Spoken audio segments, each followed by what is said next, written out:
తమిళనాడు, పుదుచ్చేరిలకు భారత వాతావరణ శాఖ రెడ్ అలర్ట్ జారీ చేసింది. ఆకస్మిక వరదలు వచ్చే అవకాశం ఉందని హెచ్చరించింది. బంగాళాఖాతంలో ఏర్పడిన వాయుగుండం ఇవాళ తుఫానుగా మారనుందని వెల్లడించింది. ఫెంగల్ తుఫాను ప్రభావంతో ఇవాళ రేపు తమిళనాడులోని 3 జిల్లాలు, పుదుచ్చేరిలోని కరైకల్లో అతి భారీ వర్షాలు కురుస్తాయని తెలిపింది. తమిళనాడు, పుదుచ్చేరితో పాటు ఆంధ్రప్రదేశ్లోని గురువారం నుంచి శనివారం వరకు భారీ వర్షాలు పడతాయని వెల్లడించింది.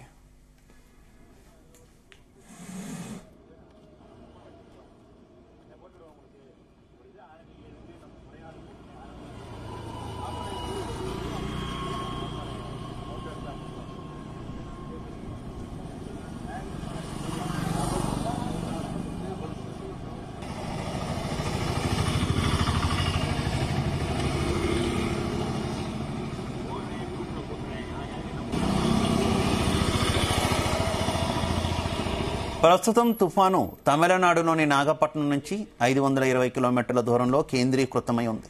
రాబోయే 2 రోజుల్లో తమిళనాడు తీరానికి తుఫాను దగ్గరగా రానున్నట్టు వాతావరణ కేంద్రం వెల్లడించింది.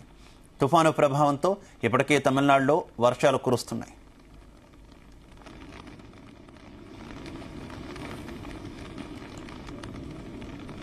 ఇక ఈ తుఫానుకు సంబంధించి మరింత సమాచారం మా కరెస్పాండెంట్ నరేష్ అందిస్తారు.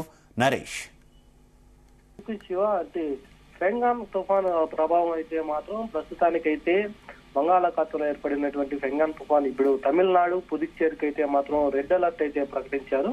దీని ద్వారా ఇప్పటికే తమిళనాడులో ఉన్నటువంటి 9 జిల్లాలకు కూడా సెలవు అయితే ప్రకటించారు. సెలవు ప్రకటించిన తర్వాత కూడా ఈ యొక్క తమిళనాడులో భారీ వర్షాలు కురుస్తున్నాయి అనేసి కూడా చెప్పారు. కడలూరు, మయిలాడుదురై, తిరువారులో అయితే మాత్రం కుండపోత వర్షాలు అయితే కురుస్తున్నాయి. ఇక చెన్నైతో సహా మొత్తం 6 జిల్లాలకైతే మాత్రం రెడ్ అలర్ట్ అయితే చేశారు. ఇక పక్కనే ఉన్నటువంటి పుదుచ్చేరి జిల్లాకు కూడా రెడ్ అలర్ట్ అయితే ప్రకటించారు. నాగపట్నం ఇటువంటి ప్రాంతాల్లో అయితే మాత్రం ఇప్పటికే భారీ వర్షాలు గుండా నీటి కూడా మునిగినటువంటి ప్రాంతాలు అయితే ఉన్నాయి. మరొక 48 గంటల పాటు అతి భారీ వర్షాలు కురుస్తాయనేసి దీంతో చెన్నై కూడా ఉన్నది. చెన్నైతో పాటుగా 12 తీర ప్రాంతాలకు కూడా ఆరెంజ్ అలర్ట్ అయితే ఇప్పటికే అలర్ట్ చేసినటువంటి పరిస్థితి అయితే ఉంది.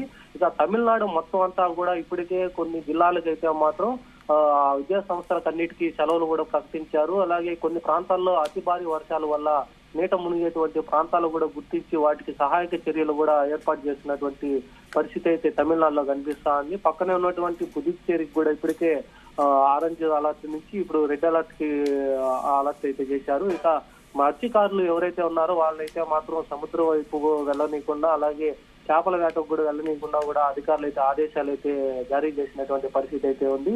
ఇక ఈ రోజు రాత్రికి అయితే మాత్రం ఈ యొక్క వాయుగుండం బలపడి తమిళనాడు మీదుగా నుంచి కూడా కోస్తా మీదుగా, అంటే ఆంధ్రప్రదేశ్ కి సంబంధించి కోస్తా మీద నుంచి రాయలసీమ జిల్లాలకైతే మాత్రం వర్షాలు, అతి భారీ వర్షాలు పడుతున్నాయనేసి కూడా ఏపీ ప్రభుత్వానికి కూడా హెచ్చరికలు అయితే జారీ చేసింది వాతావరణ శాఖ. ఇప్పుడు ప్రస్తుతానికైతే మాత్రం తమిళనాడులో అయితే భారీ వర్షాలు పడుతున్న నేపథ్యంలో చెన్నైతో సహా పలు ప్రాంతాలు అయితే ఇప్పటికే నీట మునిగాయి. వాటికి సంబంధించి కూడా ఇప్పటికీ అధికారులు ఒక తాత్కాలిక ఉపశమనం కల్పించేందుకు కూడా, పునరావాసం కల్పించేందుకు అక్కడ నుంచి ప్రజలను కూడా అలర్ట్ చేసి వేరే దగ్గరకు కూడా తరలిస్తున్నటువంటి పరిస్థితి అయితే తమిళనాడులో ఉంది. ఇక చెన్నైలో చూసుకుంటే మాత్రం చెన్నైకి దగ్గరలో ఉన్నటువంటి బీచ్ ప్రాంతాలు ఏవైతే ఉన్నాయో ఆ బీచ్లంతా కూడా ఇప్పటికే అక్కడికి ప్రవేశం నిషేధం చేశారు. ఇక వచ్చేటువంటి పర్యాటకులు వీళ్ళంతా కూడా నిన్నటి నుంచి కూడా ఆపేసినటువంటి పరిస్థితి ఉంది. చెన్నైలో అంటే లోతట్టు ప్రాంతాలు ఏవైతే ఉన్నాయో వాటినంతా కూడా గుర్తించి అక్కడ ఉన్నటువంటి ప్రజలను కూడా వేరే దగ్గరికి అయితే షిఫ్ట్ చేస్తున్నటువంటి పరిస్థితి అయితే ఉంది. ఇక ఈ యొక్క ఫెంగాన్ తుఫాన్ అయితే మాత్రం తమిళనాడు నుంచి ఇక ఆంధ్ర మీదుగా వచ్చేటువంటి పరిస్థితి ఉన్న వల్ల రాయలసీమ జిల్లాలు, అలాగే కోస్తాంధ్ర, దక్షిణ కోస్తాంధ్ర జిల్లాలకైతే మాత్రం భారీ నుంచి అతి భారీ వర్షాలు అయితే పడుతున్నాయనేసి ఇప్పటికే వాతావరణ శాఖ అయితే హెచ్చరికలు కూడా జారీ చేసింది. ఇక నిన్నటి నుంచి నెల్లూరు జిల్లా మొత్తం వ్యాప్తంగా కూడా వర్షాలు అయితే ఆగకుండా నిరంతరంగా పడుతున్న నేపథ్యంలో ఏపీ ప్రభుత్వం కూడా వీటి మీద అయితే దృష్టి సారించింది. అధికారులను కూడా అలర్ట్ చేసి ఒక టోల్ ఫ్రీ నంబర్ కూడా ఏర్పాటు చేసినటువంటి పరిస్థితి అయితే ఆంధ్రప్రదేశ్ రాష్ట్రంలో అయితే కనిపిస్తా ఉంది. తమిళనాడు, పుదుచ్చేరి ఈ 2 రాష్ట్రాలకు సంబంధించినటువంటి అధికారులు అయితే ఇప్పటికే అక్కడికి వచ్చేటువంటి కారైకల్, ఈ యొక్క చెన్నై, పుదుచ్చేరి కొన్ని జిల్లాలకి మాత్రం రెడ్ అలర్ట్ ప్రకటించినటువంటి జిల్లాలంతా కూడా ఇప్పటికే అక్కడ అధికారులంతా చేరుకొని వాటికి సంబంధించినటువంటి లోతట్టు ప్రాంతాల్లో ఉన్నటువంటి ప్రజలంతా కూడా వేరే దగ్గరికి షిఫ్ట్ చేస్తున్నటువంటి పరిస్థితి అయితే ఉంది. ఇక నాగపట్నం జిల్లా మొత్తం అంతా కూడా నీట మునగడంతో ఆ యొక్క జిల్లా కూడా అలర్ట్ అయ్యేసి అక్కడ ఉన్నటువంటి విద్యా సంస్థలకు కూడా సెలవులు ప్రకటించారు.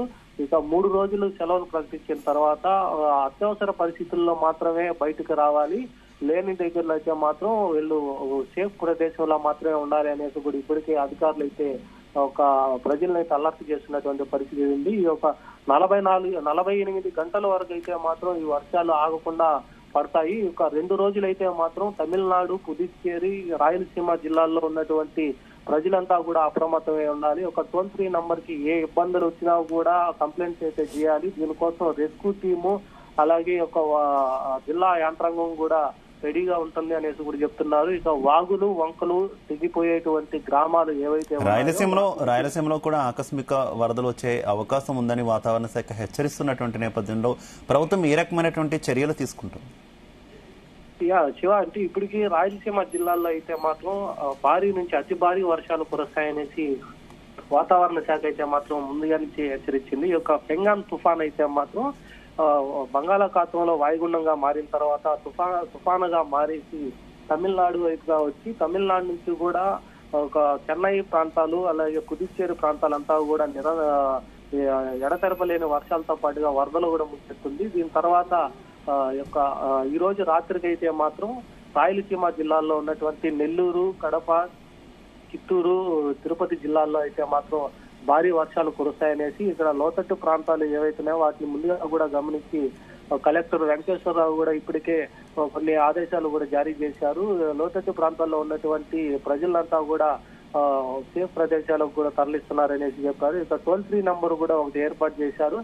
గూడూరు, నెల్లూరుకి సంబంధించి, తిరుపతి జిల్లాలకు సంబంధించి అయితే మాత్రం ఇప్పటికే ఒక టోల్ ఫ్రీ నంబర్ అయితే ఏర్పాటు చేసి ఈ యొక్క టోల్ ఫ్రీ నంబర్ కి అయితే మాత్రం